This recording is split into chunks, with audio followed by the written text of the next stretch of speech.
की लखनऊ से है। विधानसभा उपचुनाव से पहले गरमाया है माहौल और मुस्लिम बीएलओ हटाने पर भड़की है एसपी। कुंदरकी के बाद सीसामऊ में षड्यंत्र का आरोप लगाया गया है। एसपी ने चुनाव आयोग को बाकायदा चिट्ठी भी लिखी है। उपचुनाव के मद्देनजर जानबूझकर हटाने का आरोप लगाया गया है। समाजवादी पार्टी ने विधानसभा उपचुनाव से पहले बीएलओ बदलने पर मुख्य निर्वाचन अधिकारी से शिकायत की है। सपा ने अपनी शिकायत में कहा है कि कुंदरकी सीट के बाद अब कानपुर के सीसामऊ विधानसभा क्षेत्र में जानबूझकर मुस्लिम बीएलओ को हटाकर गैर मुस्लिम बीएलओ की तैनाती की गई है। समाजवादी पार्टी के प्रदेश अध्यक्ष श्याम लाल पाल ने बदले गए बीएलओ के नामों की सूची के साथ मुख्य निर्वाचन अधिकारी से शिकायत की है। श्यामलाल ने इस मामले की जांच कर दोषी अफसरों पर कार्रवाई की भी मांग की। इससे पहले सपा ने कुंदरकी विधानसभा में भी यादव और मुस्लिम बीएलओ और सुपरवाइजर्स को हटाए जाने की शिकायत की थी।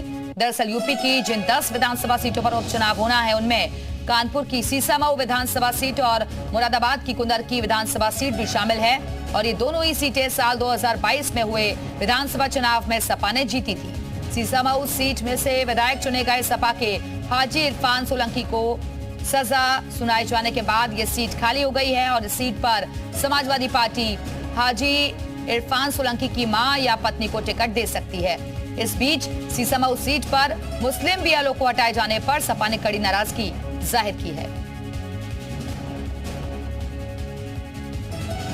और श्यामलाल जी प्रदेश अध्यक्ष हैं समाजवादी पार्टी के, इस वक्त हमारे साथ जुड़ गए हैं। श्यामलाल जी, पूरा विवाद जो बीएलओ को लेकर गरमाया हुआ है इसको आप किस तरीके से देख रहे हैं, क्योंकि चुनाव आयोग को बाकायदा इसको लेकर चिट्ठी भी लिखी गई है। आज जनपद कानपुर नगर में उपचुनाव होने वाले हैं और 213 सीसामऊ विधानसभा निर्वाचन क्षेत्र में, जिसमें 98 से अधिक मुस्लिम जो हमारे बीएलओ थे उनको हटा दिया गया है। उनको हटा करके गैर मुस्लिम बीएलओ नियुक्त किए जा रहे हैं। तो इस प्रकार से धर्म के आधार पर बीएलओ को हटाना भारत के संविधान के अनुसार अलोकतांत्रिक है, असंवैधानिक है तथा निष्पक्ष चुनाव संपन्न कराने पर ये बहुत बड़ा प्रश्न लगाता है। श्यामलाल जी, यानी कि आप कह रहे हैं कि धर्म के आधार पर ऐसा किया जा रहा है क्योंकि चुनाव नजदीक है इसलिए? बिल्कुल, चुनाव नजदीक है। जब जिस प्रकार से बीएलओ तैयार किए गए हैं चुनाव के नजदीक आते ही इस प्रकार से क्यों किया जा रहा है, तो निश्चित रूप से ये संविधान के खिलाफ है, लोकतंत्र के खिलाफ है। तो इस व्यवस्था से तो निष्पक्ष चुनाव की उम्मीद नहीं की जा सकती। इसलिए हम लोगों ने चुनाव आयोग से मांग की है कि जो इस प्रकार से कार्य किए जा रहे हैं लोकतांत्रिक तरीके से उस पर विराम लगाया जाए और तभी निष्पक्ष चुनाव हो सकता है। जी श्यामलाल जी, लेकिन इससे पहले आप लोगों की तरफ से कुंदरकी विधानसभा को लेकर भी इसी तरीके के आरोप लगाए गए थे, लेकिन वो तो परफॉर्मेंस के आधार पर होता है ना। निष्पक्ष चुनाव कराना, शांतिपूर्वक चुनाव कराना, ये भी एक बड़ी चुनौती है। तो जहां जिसको जिम्मेदारी मिलेगी वो उस तरीके से दी जाएगी।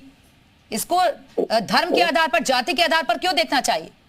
नहीं, वो ठीक है, लोकतांत्रिक तरीके से चुनाव हो, लेकिन जात धर्म के नाम पर अगर बीएलओ हटाए जाएंगे तो चुनाव निष्पक्ष कैसे हो सकता?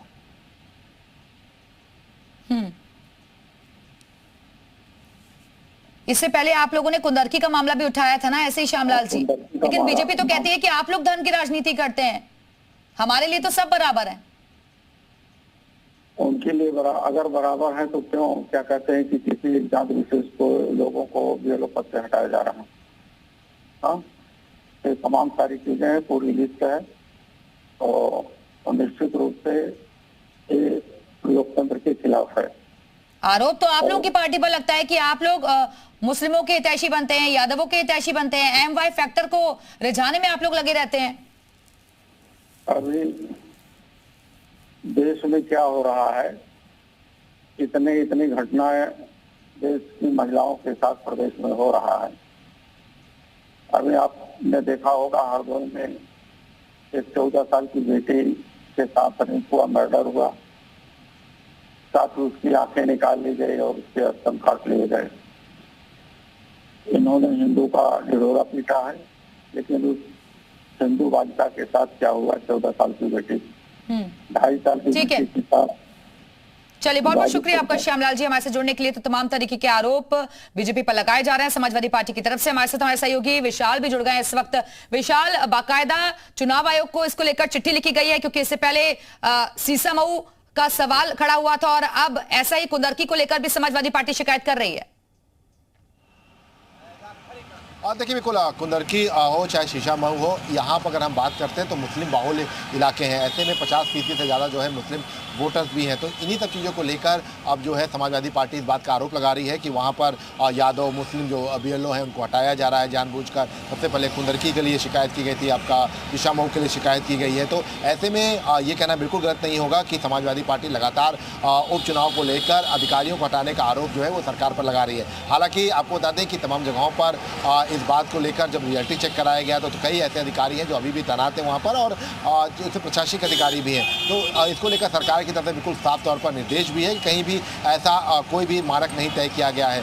लेकिन उन सबके बावजूद जो है, चूंकि अब लगातार आरोप प्रत्यारोप का दौर चल रहा है और समाजवादी पार्टी की तरफ से लगातार चाहे कुंदरकी विधानसभा हो या शीशामऊ कानपुर के विधानसभा, इनको लेकर भी जो है शिकायतें की जा रही हैं। और ये ज़्यादातर उन जगहों को लेकर शिकायतें की जा रही है जहाँ पर मुस्लिम बाहुल्य इलाके हैं। तो ऐसे में वहाँ पर मुस्लिम वोटर्स की अल्पसंख्यक वोटर्स की संख्या जो है 50% के आसपास है। तो इन इलाकों के लिए जो है समाजवादी पार्टी अपनी तैयारी कर रही है, लेकिन इस बीच उसने जो है चुनाव आयोग से शिकायत करना शुरू कर दिया। बिल्कुल, तो समाजवादी पार्टी की तरफ से चुनाव आयोग को शिकायत भी की गई है और बाकायदा इसको लेकर चिट्ठी भी लिखी गई है। विशाल, आप बने रहिएगा, वापस आएंगे आपके पास अगली खबर पर। और इस बीच